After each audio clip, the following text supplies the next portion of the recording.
চলুন ফিরে যাই আমরা আমাদের আজকের অতিথি কণ্ঠশিল্পী সাবরিনা সাবার কাছে। আবারও ফিরে এলাম আপনার কাছে। গল্প তো হবেই, তবে একদমই গল্পের শুরুটা একটা গান দিয়ে শুরু করতে চাই। কোনটি শুনবো? একদম রিসেন্ট একটা গান আমার গাওয়া হয়েছে এবং গানটা রিলিজও হয়েছে, প্রেম স্বর্গ নামে। তো এই গানটাই গাই। এই গানটা আমার সাথে গিয়েছে হচ্ছে স্বপ্নীল রাজ, খুব ভালো গিয়েছে। আর এই গানটার মিউজিক ভিডিও অলরেডি রিলিজ হয়ে গেছে, তো এই গানটাই গাইছি। তুমি বৃষ্টি হয়ে এসে ভিজিয়ে দিও আমায়, আমি আলতো পরশ মেখে বাসবো ভালো তোমায়।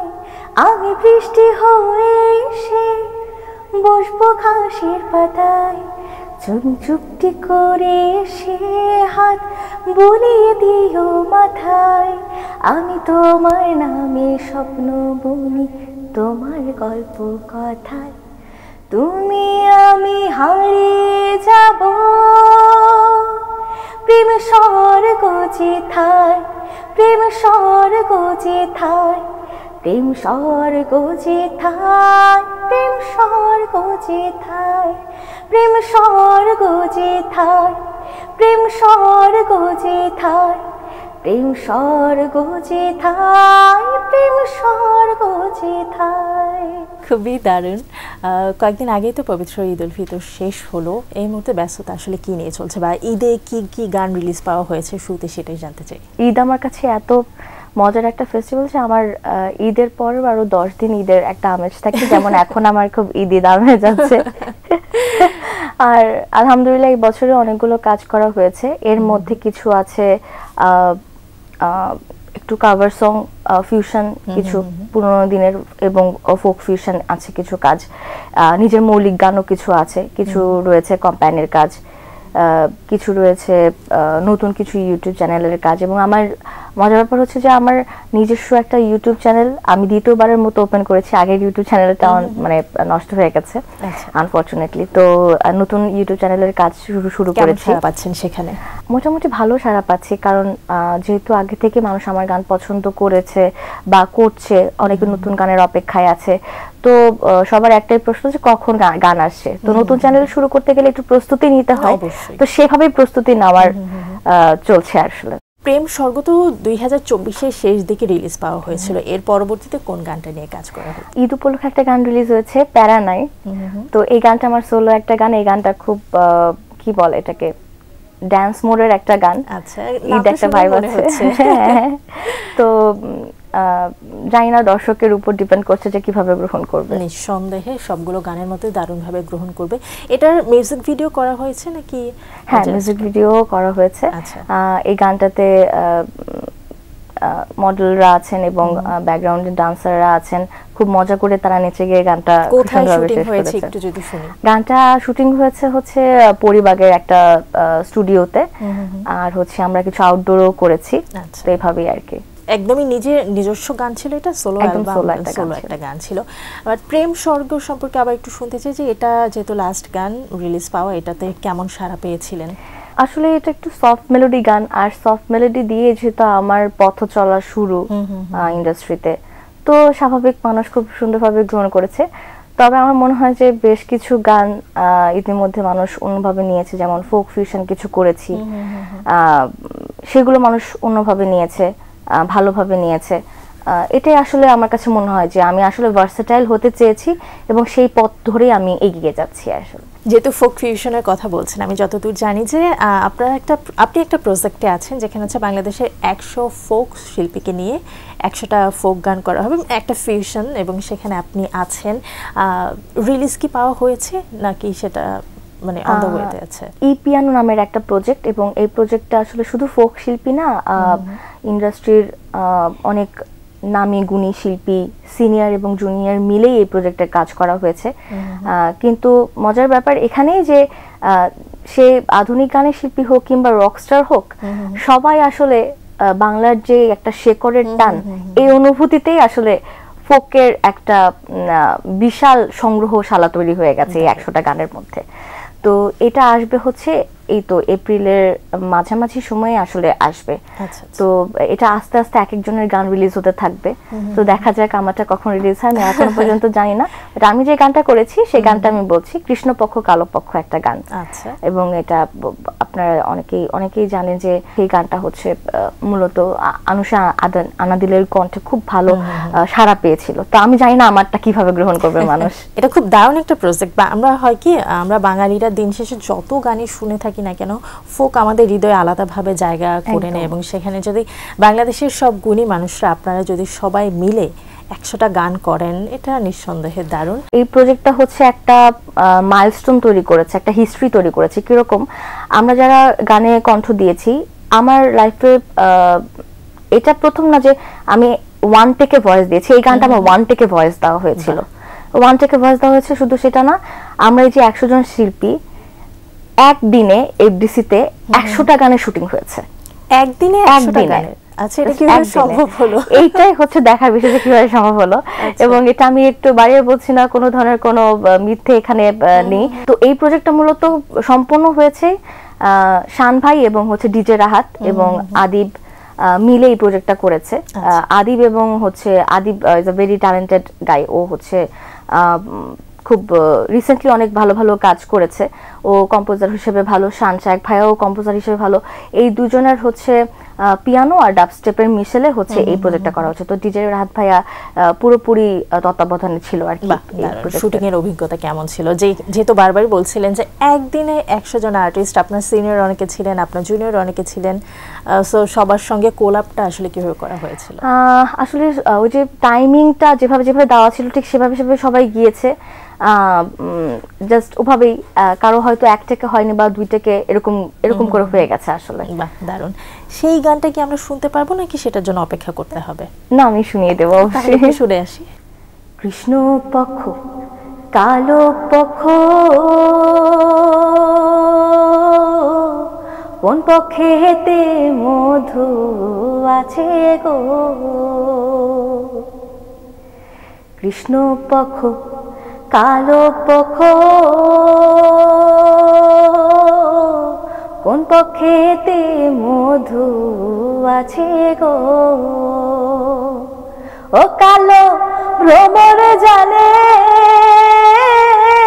মধুর মর্ম সৈগ, ভ্রমর জানে মধুর মর্ম সৈগ, গোবরা পোকা জানে না সৈগ, গোবরা পোকা জানে না, ডুব দিলাম না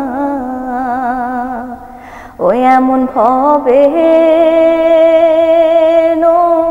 দিতে সই আমি ডুব দিলাম না। বাহ, দারুণ দারুণ। একদমই মনে হচ্ছে যে ছোটবেলায় যে গানগুলো, যে ফোক গানগুলো আমরা শুনতাম সেই গানটাই আজকে এখানে শুনছি, খুবই ভালো লাগছে। একটু প্লেব্যাক সম্পর্কে শুনতে চাই, যে বেশ কয়েকদিন হলো প্লেব্যাকে একটু অনিয়মিত আছেন। আগে যেমনটা করেছিলেন 19-এ করা হয়েছিল, রাইট? 19-এ করা হয়েছিল, 23-এর দিকে হয়তো একটা করেছিলেন। এবং আমি যতদূর জানি প্লেব্যাক নিয়ে আপনার একটু তিক্ত অভিজ্ঞতাও আছে, একটু শুনতে চাই। ছোটবেলা থেকে ক্লাসিক মুভি বা এমন কিছু মুভি দেখে বড় হয়েছি যেগুলো কিনা যখন আমাদের বেশ কিছু বছর আগে, এখন যেমন ভালো একটা সময় চলছে, ভালো একটা যুগ চলছে সিনেমার, এমনটা ছিল না। আমি যদি বলি 2 বছর আগেও ছিল না ইন্ডাস্ট্রিটা এমন। হ্যাঁ, তো সেখানে আসলে অনেক ধরনের প্লেব্যাক করা হয়েছে, কিন্তু না মন পছন্দ মতো গান, মন পছন্দ মতো ডিরেক্টর, কিংবা আমরা যদি বলে থাকি কাস্টিং এর বিষয়টা, ওরকম ভাবে পাচ্ছিলাম না। আমার কাছে সবচেয়ে বড় ব্যাপার এটাই যে আমি এই যে গানটা ধারণ করে যার লিপে দিব, সে আসলে আমার ওই গানটাকে ঠিক মতো ফুটিয়ে তুলতে পারবে। যদি না পেরে থাকে, আমার যদি সন্দেহ থাকে, আমি প্রথমে জিজ্ঞেস করে নিই যে কাস্টিং এ কে আছে। যদি আমি এরকম দেখি যে না আসলে আমার গানটাকে নিয়ে সেভাবে ধারণ ফুটিয়ে তুলতে পারবে না ক্যামেরার সামনে, আমি সেখান থেকে একটু সরে আসি। তো এভাবে করতে করতে আসলে ব্যাটে বলে মেলেনি, তাই খুব ভালো কোনো গান বা ওভাবে পপুলারিটি পাওয়ার মতন সৌভাগ্য আমার এখনো হয়নি। যতদূর আমি জানি একটা নিজের করা একটা শর্ট ফিল্মে অভিনয় করেছিলেন এবং আপনি কিন্তু থিয়েটার থেকে এসেছেন, অভিনয় বা ফিল্ম স্টাডিজ নিয়েও ছোটখাটো পড়াশোনা করেছেন। নিজে যখন মিউজিক ভিডিও করেন কেমন লাগে আসলে? আমার তো খুব ভালো লাগে। এটা একটা ইন্সপিরেশন বলা যায়, কারণ আমি যখন প্রথম কাজ করেছি মিউজিক ভিডিওতে, আমার যেগুলো গান প্রায় মিলিয়নের ঘরে, বাট আমি যদি বলি যে ইউটিউবের সময়ে যখন কাজ করেছি, তখন ইউটিউবের আগে আমি কাজ করেছি, ইউটিউব চ্যানেল পপুলারিটি পাওয়ার আগে কাজ করেছি 2012-13 সালের দিকে। তখন কিন্তু ইউটিউব এত ফেমাস ছিল না। তখন আমার গানটা রিলিজ হয়েছে সিডি আকারে। তো সিডিতে যখন গান করেছে তখন মিউজিক ভিডিও এত চর্চাও ছিল না, কিন্তু যখন আমি প্রথম কাজ করেছি নানান টিভি চ্যানেলগুলোতে মিউজিক ভিডিও প্রোগ্রামগুলো দেখানো হতো, তো সেখানে যখন নিজের গানটা যেত এবং নিজের লিপে যেত, মানুষ ওইটা বেশি ভালোভাবে গ্রহণ করেছে। কারণ আমার কাছে মনে হচ্ছে আমি হয়তো ক্যামেরার সামনে সেটা ফুটিয়ে তুলতে পেরেছি, তো ডেফিনেটলি কাজ করতে অনেক ভালো লাগে। আর অভিনয়ের প্রসঙ্গে যদি আসি, যদি অভিনয় করার সুযোগ থাকে তাহলে আসলে ইচ্ছে আছে কিনা? যেহেতু আমার ব্যাকগ্রাউন্ড ছিল, আমি কিশোর থিয়েটার, জেনেসিস থিয়েটার থেকে অনেক ছোটবেলায় কাজ করে এসেছি, পরবর্তীতে গানের জন্য হয়তো আমার সেগুলো আমি একটু বিমুখতা চলে এসেছিল। তবে আমার মনে হয় যে যদি ওই যে ভালো গল্প আর যদি ভালো সুযোগ হয়, নিজেকে আবার সেই চর্চার মধ্যে দিয়ে যাব। কারণ যেহেতু আমি অলরাউন্ডার একটা রিয়েলিটি শো থেকে এসেছি, তো আমার কাছে মনে হয় যে ভালো যে কোনো কাজই আমার জন্য পজিটিভ একটা ইম্প্যাক্ট ফেলতে পারে। আর বাইরের দেশে আমরা যদি তাকাই, বাইরের দেশে আপনি বলেন যে বড় বড় সিঙ্গার যারা ইভেন জেনিফার লোপেজ বলেন বা আরো অনেক সিঙ্গারই আছেন যারা একসাথে অভিনেত্রী এবং তারা একসাথে মিউজিক ভিডিও বা গান গাচ্ছে, সবকিছুর মধ্য দিয়ে যাচ্ছে। এগুলোর বাহিরে অন্য কোনো কাজ করার ইচ্ছা আছে কিনা, বা বলা যায় যে আর্টিস্টদের সঙ্গে আপনার কো আর্টিস্ট, কো সিঙ্গার হিসেবে যাদের সঙ্গে কাজ করছেন, দীর্ঘ সময় ধরে করছেন, পছন্দের কেউ আছে কিনা যার সঙ্গে কাজ করার খুব ইচ্ছে? ইচ্ছে যদি বলি তাহলে তো অনেকের সাথে, একজনের সাথে না। তবে আপাতত হচ্ছে তাহসান ভাইকে নিয়ে অনেক প্ল্যানিং আছে আমাদের, তো দেখা যাক এটা আসলে ফুলফিল হয় কিনা। আর গানের পাশাপাশি আমার একটা ছোট বিজনেস আমি স্টার্ট করেছি, ইভেন ডেকোর অ্যান্ড প্ল্যানার হিসেবে। আমার ছোট বোন যেহেতু আর্কিটেকচার পড়াশোনা করেছেন, আর্কিটেক্ট, তো আমি আমার ছোট বোন দুজন মিলে বিজনেসটা স্টার্ট করেছি লাভ ফেস্টিভ্যাল নামে। তো এখানে আসলে নানান ধরনের প্রোগ্রাম ডেকোর করা, প্ল্যানিং করে দেওয়া, তো এগুলো চলছে পাশাপাশি।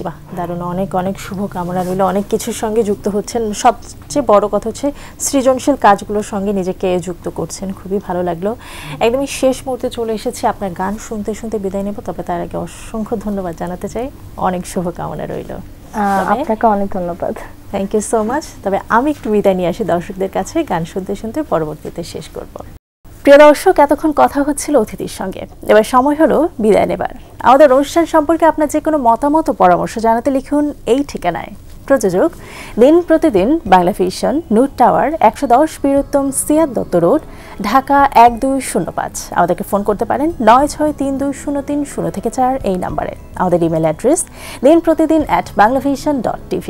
সাবেক মার্কিন প্রেসিডেন্ট উড্রো উইলসনের একটি উক্তি বলে বিদায় নেব আজ। তিনি বলেছেন, একবার যুদ্ধ শুরু হয়ে গেলে মানুষ ভুলে যায় সহনশীলতা বলে কিছু আছে। প্রিয় দর্শক, সবাই ভালো থাকুন, সুস্থ ও সুন্দর থাকুন। আজ সারাদিন সবার জন্য শুভ ও কল্যাণময় হোক। এবারে গান। 2013 সালে একটা রিলিজ হয়েছিল এই গানটা, অতলে অতলে, এবং খুব সাড়া ফেলেছিল, তো এই গানটাই করছি আবার।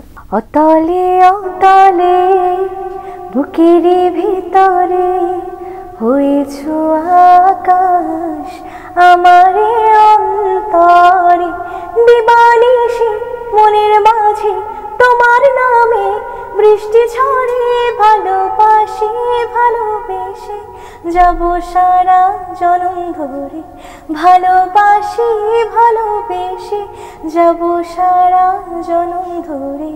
অতলে অতলে বুকের ভিতরে হয়েছো আকাশ, আমারে অন্তর করে দিবানিশি মনের মাঝে তোমার নামে বৃষ্টি ঝরে ভালোবাসি ভালোবেসে যাব সারা জনম ধরে ভালোবাসি ভালোবেসে যাব সারা জনম ধরে।